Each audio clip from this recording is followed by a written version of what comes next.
హైదరాబాద్ మహానగరం 3 నగరాలుగా ఏర్పడితే తాను 4వ నగరాన్ని సృష్టిస్తున్నానంటూ సీఎం రేవంత్ రెడ్డి ప్రకటించారు. దానికి ఫోర్త్ సిటీ, ఫ్యూచర్ సిటీ అంటూ పేర్లు పెట్టారు. తెలంగాణ తలరాతను మారుస్తుందని చెప్తున్న ఈ ఊహానగరికి కనీసం ముసాయిదా మాస్టర్ ప్లాన్ అయినా రూపొందించారా? ఇంతకీ ఫోర్త్ సిటీ ఎక్కడ ఏర్పాటవుతుంది? దాని విస్తీర్ణం ఎంత? ఆ 14,000 ఎకరాల్లో ఫార్మా సిటీని ఏర్పాటు చేస్తే ఆ భావి నగరానికి భూములేవి? Let's watch the story.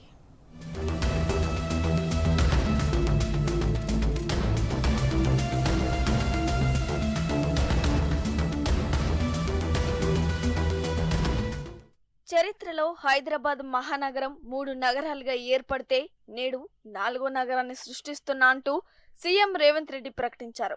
దానికి ఫోర్త్ సిటీ, ఫ్యూచర్ సిటీ అంటూ నోటికొచ్చిన పేర్లు పెట్టారు.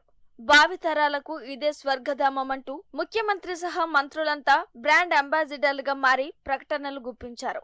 ఇక్కడే AICTE, sports society, IIHT, zoo park, జర్నలిస్టులకు ఇండ్ల స్థలాలు, రేస్ క్లబ్, ఇలా ఒక్కటేమిటి 11 నెలల్లో సీఎం రేవంత్ నోటి వెంట జాలువారిన అనేక ప్రాజెక్టులకు ఫోర్త్ సిటీలోనే భూ కేటాయింపులు చేస్తున్నట్లు ప్రకటించారు. తెలంగాణ తలరాతను మారుస్తుందని చెప్తున్న ఈ ఉపనగరానికి కనీసం ముసాయిదా మాస్టర్ ప్లాన్ అయినా రూపొందించారా?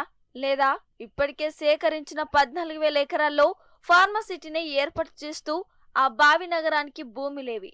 ప్రత్యేకంగా భూసేకరణ చేయడం లేదంటే ప్రైవేట్ రియల్ కంపెనీలు పాల్పడే ప్రీ లాంచ్ మోసాలకు దీనికి తేడా ఏముంది? ప్రజలు ఎన్నుకున్న ప్రభుత్వమే ఇలా కోర్టుకు ఓ మాట చెప్పి అందుకు విరుద్ధంగా గాల్లో మేడలు కడుతూ మభ్యపెట్టడాన్ని ఏమనాలి?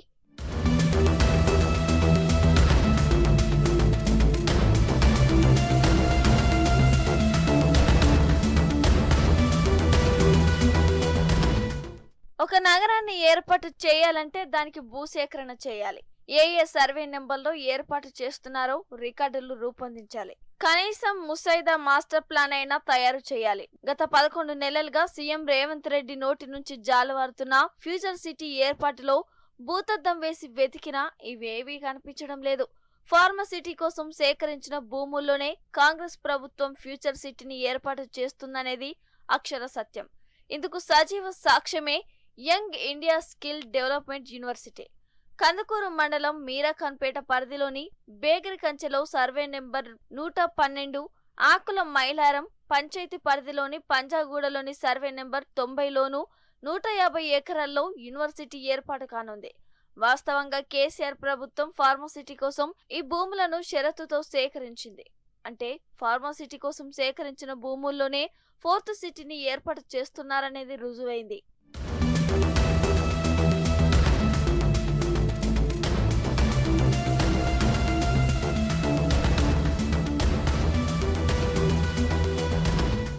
కేసీఆర్ హయాంలో సేకరించిన 14,000కు పైగా ఎకరాల్లో ఫార్మాసిటీ ఏర్పాటు చేస్తామని రేవంత్ రెడ్డి ప్రభుత్వం హైకోర్టుకు లిఖితపూర్వకంగా హామీ ఇచ్చింది. కానీ ఫోర్త్ సిటీ పేరిట సాగుతున్న ఈ కేటాయింపుల పర్వానికి భూములు ఎక్కడివి అనే దానిపై మాత్రం స్పష్టత ఇవ్వటం లేదు. ఓవైపు ఫార్మాసిటీ భూముల్లోనే వీటిని ఏర్పాటు చేస్తూ న్యాయస్థానాన్ని తప్పుదోవ పట్టించడంపై తీవ్ర విమర్శలు వస్తున్నాయి. కేసీఆర్ ప్రభుత్వం ఫార్మాసిటీ కోసం భూసేకరణ చేసే సమయంలో అప్పుడు ప్రతిపక్షంగా ఉన్న కాంగ్రెస్ పార్టీ తీవ్రంగా వ్యతిరేకించింది. ఫార్మాసిటీ కోసం రైతుల భూములను ఎలా తీసుకుంటారంటూ నిరసన కార్యక్రమాలు చేపట్టింది. ప్రతిపక్షంలో ఉన్నప్పుడు రేవంత్ రెడ్డి సహా ప్రస్తుత డిప్యూటీ సీఎం బట్టి విక్రమార్క తన పాదయాత్రలో అధికారంలోకి వస్తే ఫార్మాసిటీ భూములను తిరిగి రైతులకు ఇస్తామని హామీ ఇచ్చారు. కాంగ్రెస్ పార్టీ ఇబ్రహీంపట్నం నియోజకవర్గ మేనిఫెస్టోలో కూడా ఈ మేరకు లిఖిత హామీ ఇచ్చింది. కానీ అధికారంలోకి వచ్చిన తర్వాత ఫార్మాసిటీ రైతులు దీక్షలు, డిమాండ్లు చేస్తున్నా ఆ హామీని తుంగలో తొక్కింది.